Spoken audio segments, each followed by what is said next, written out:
Bienvenue dans Sporty News spécial Londres, J-3. Au sommaire, Gérard Piqué est fan de ping-pong. Sir Chris Hoy rempile pour porter le drapeau anglais. La femme de Bradley Wiggins ne respecte pas sa promesse. Djoko et Murray sont parés pour Federer. Et Insley, notre fan Saint-Lucien qui ne jure que par les Américains. En seconde partie des Sporty News spécial Londres, Boris Dio et Tony Parker se préparent et Girostar avec Olivier Giraud qui nous emmène à Londres sur son skate électrique. Aujourd'hui, il rencontre l'haltérophile Vencelas Dabaya. Monsieur Shakira est fan de ping-pong, enfin de tennis de table. Vous ne le saviez pas? Eh bien Gérard veut nous en convaincre et en direct de Chine. Il ne vous aura pas échappé que le tennis de table est le sport préféré des Chinois, qui excellent d'ailleurs en compétition. Voilà donc le défenseur du Barça qui crie à qui veut l'entendre qu'il est super fan, preuve à l'appui. Une vidéo où on le voit avec son coéquipier Cesc Fabregas, raquette à la main, en pleine partie. Le chef de la sélection olympique chinoise, Liu Guoliang, a même complimenté les Barcelonais pour leur vitesse de jeu, malgré le matériel bas de gamme. Avec ces deux ambassadeurs de prestige, impossible de ne pas suivre le tennis de table pendant les JO. Tous à vos raquettes! Kobe Bryant a le sens du spectacle. Après avoir déclaré que son équipe était meilleure que celle de Jordan et de Scottie Pippen, la mythique Dream Team de 1992, il annonce qu'il pourrait bien être intéressé par le Barça. Son contrat avec les Lakers arrive à échéance en 2014 et Bryant ne dirait pas non à un voyage en Europe pour venir à Barcelone.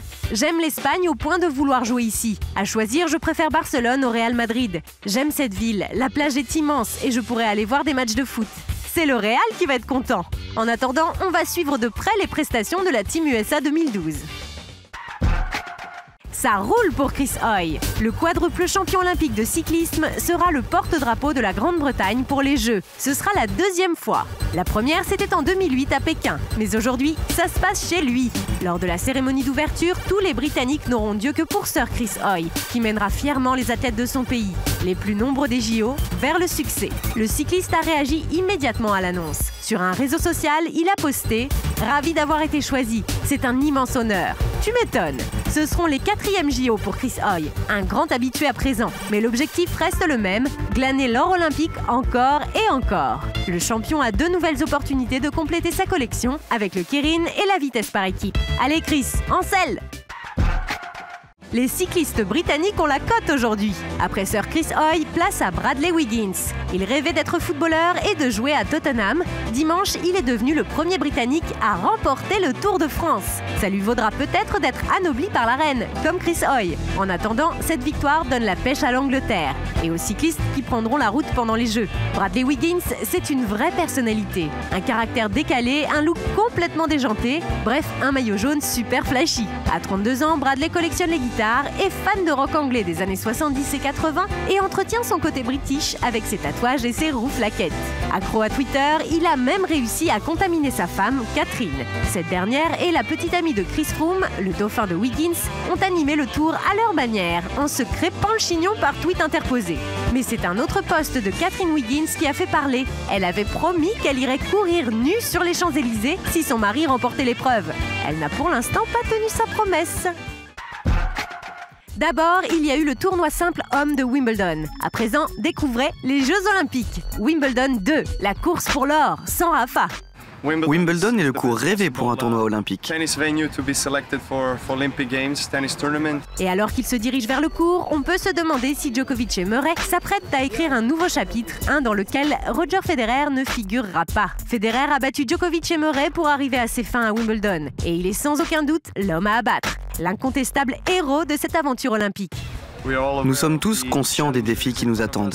Et comme d'habitude, je vais être très exigeant envers moi-même. Mais j'ai beaucoup d'inspiration. Je suis super motivé. Et puis, Roger est parmi les joueurs actifs les plus titrés. Andy Murray devient le premier finaliste anglais en tournoi simple homme à Wimbledon en 74 ans, créant un nouveau buzz autour de son sport, notamment lorsque le public assiste impuissant à ces larmes de désespoir qui accompagnent son discours lors de la remise des prix. Il semblerait qu'en dévoilant ses émotions ainsi, Murray jouera le rôle du tennisman sensible dans cette super production olympique. Dans le monde du sport, la médaille d'or est vraiment notre Graal. Tout le monde en est conscient et comprend ce qu'elle représente. C'est même une affaire de fierté nationale. Même s'il ne rigole pas avec la victoire, Novak Djokovic a clairement l'étoffe d'un comique. Comme vous le voyez, quelle que soit l'issue de cette histoire, une chose est sûre, il livrera une performance digne de son statut de showman. Et voici le fan du jour. Il est super chaud pour les JO et même s'il est Saint-Lucien, il craque pour la Dream Team 2012 menée par Kobe Bryant. Je m'appelle Insley, je viens de Sainte-Lucie. Je suis un énorme fan de la Dream Team américaine. Kobe Bryant, Carmelo Anthony, LeBron James. Je suis les matchs NBA tous les jours, ouais. Malheureusement, je vis ici. Mais c'est que j'adore le basket US. J'aurais adoré avoir des billets pour le tournoi olympique. J'ai fait la demande, mais je fais partie des malheureux qui n'ont pas réussi à en avoir.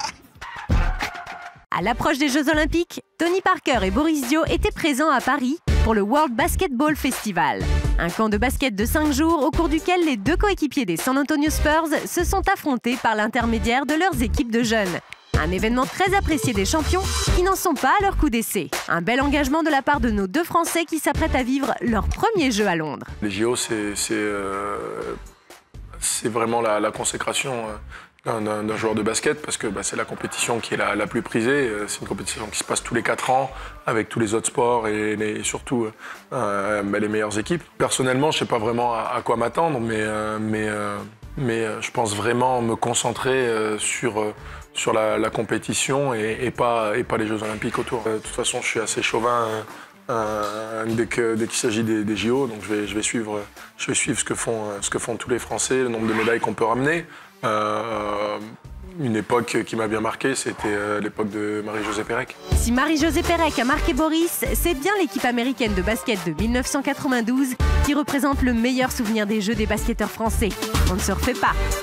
Le meilleur souvenir aux JO, bien sûr, c'était la Dream Team de 92, inégalable, qui ne sera jamais reproduite. Et puis l'autre bon souvenir, c'était quand la France a gagné la médaille d'argent à Sydney en 2000. Tout le monde en parle, les JO, et que c'était une de leurs meilleures expériences de leur carrière. Et moi, la première fois que j'ai vu JO, c'était la Dream Team en 92. Et c'est vrai que c'est là où j'ai commencé à espérer peut-être un jour j'irai avec l'équipe de France aux JO. Aujourd'hui, le rêve devient réalité.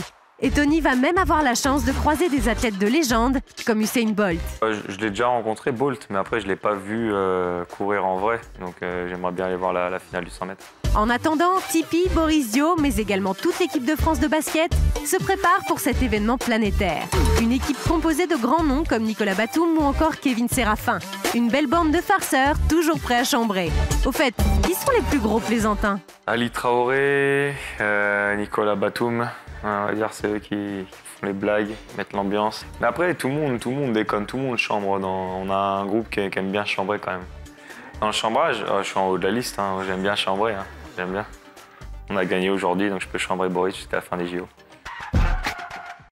Bonjour, c'est Emma Decaune. Je voudrais envoyer un petit message de soutien et de courage pour tous nos athlètes français qui partent à London aux JO cet été. Fuerza!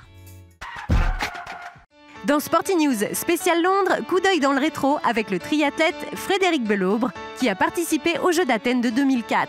Mon meilleur souvenir olympique, il y en a beaucoup. Sur les 2 Olympiades que j'ai faites, une fois à Athènes, une fois à Pékin, j'ai assisté à énormément de victoires françaises. J'ai pu voir Julien Absalon qui m'a beaucoup marqué, mais je crois que le meilleur souvenir que j'ai, c'est la victoire de l'équipe de France de hand à Pékin avec tout le monde dans les gradins. On était tous bariolés de rouge et de bleu, des pieds à la tête. On était survoltés, c'était la dernière course des Jeux. Ça faisait 2 semaines qu'on était tous sous pression. Et là, c'était vraiment le relâchement ultime et le match était magnifique. Donc on a pu vraiment se lâcher, partager, vibrer tous ensemble et c'était magique. Vous connaissez cet homme? C'est Olivier Giraud, champion d'Europe, champion du monde et champion olympique de hand. Et capitaine, rien que ça. Aujourd'hui, Olivier a rangé son ballon et c'est sur son skate qu'il nous emmène avec lui à Londres. Rencontre avec les sportifs, entretiens exclusifs avec des passionnés de sport, anecdotes, histoires insolites, chroniques d'un mordu de sport. Girostar, c'est maintenant. Hello à tous, nous allons partir voir un homme extraordinaire. Il est capable de porter 2 hommes comme moi. Il a été médaille d'argent au dernier jeu de Pékin. C'est de l'haltérophilie. Il s'appelle Venceslas Dabaya. Je suis très content de t'accueillir, Venceslas Zabaya. Avant de commencer l'interview, on va faire un truc. Je vais te mettre un petit son sur les oreilles et tu vas me dire si tu reconnais la musique. Ok, c'est parti. Plus rien ne m'étonne, ils ont partagé le monde. Plus rien ne m'étonne. C'est un petit style Bob Marley, mais je pense que c'est pas lui. C'est du reggae. Ah ouais.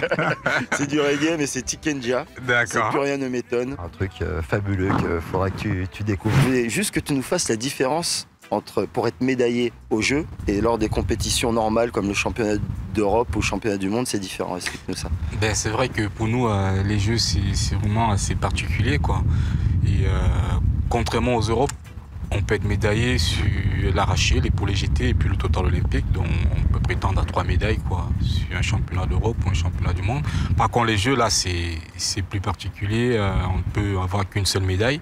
Et c'est vraiment l'ensemble au total des 2 mouvements, de l'arraché et de l'épaulé jeté. Donc il faut être bon vraiment sur les 2 mouvements. Quel objectif tu as pour ces Jeux olympiques tes derniers, je crois? J'espère pas, j'espère aussi. Bon, ça dépendra de comment se dérouleront vraiment les Jeux de Londres. Je pense que mes objectifs ils sont assez clairs, c'est vraiment rester sur la boîte. Ça va être dur. Je pense qu'il n'y a pas de médaille olympique. On ne monte pas sur un podium olympique avec une facilité. Je pense que c'est dur, quoi, pour tout le monde. Il va falloir s'accrocher et puis se donner à fond encore tous les jours, quoi. C'est quoi ton plus beau souvenir des Jeux, si tu as un souvenir qui t'a marqué des Jeux olympiques? Je pense que ce qui m'a donné envie déjà de faire du sport, je pense c'est Marie-Josée. J'étais assis devant l'écran de couleur noir et blanc parce qu'au Cameroun, il faut dire qu'il n'y avait même pas encore. Pour avoir une télé, vraiment, il fallait. J'étais chez le voisin, j'étais assis par terre et je regardais. Je suis tombé par hasard sur Marie-Josée Perret. C'était la finale, quoi, du 400 et c'était énorme. Pour finir, on va finir sur un de tes sons que tu vas me faire écouter. Ok, y a pas de souci. C'est X Malea, c'est une histoire un peu très large dans son sens qui dit beaucoup. Nous sportifs, on a besoin d'être portés, d'être encouragés. Et la plupart des gens passent à médire sur nos dos, à dire des choses parfois pas vraies et c'est parfois plus blessant qu'une défaite. Donc c'est un gros message. Voilà, exactement, quoi. C'est quelque chose de fort, quoi. Et je puise ma force, quoi, dans ce morceau. Eh ben écoute, je l'écouterai plus souvent et on te remercie encore pour ta disponibilité. Merci. Et on finit là-dessus. Allez. J'aimerais que tu me viennes à net, au Zambé, quelques fêtes. Voilà. Au revoir à tous. Allez, merci. Sporty News spécial Londres, c'est fini pour aujourd'hui. On revient vite.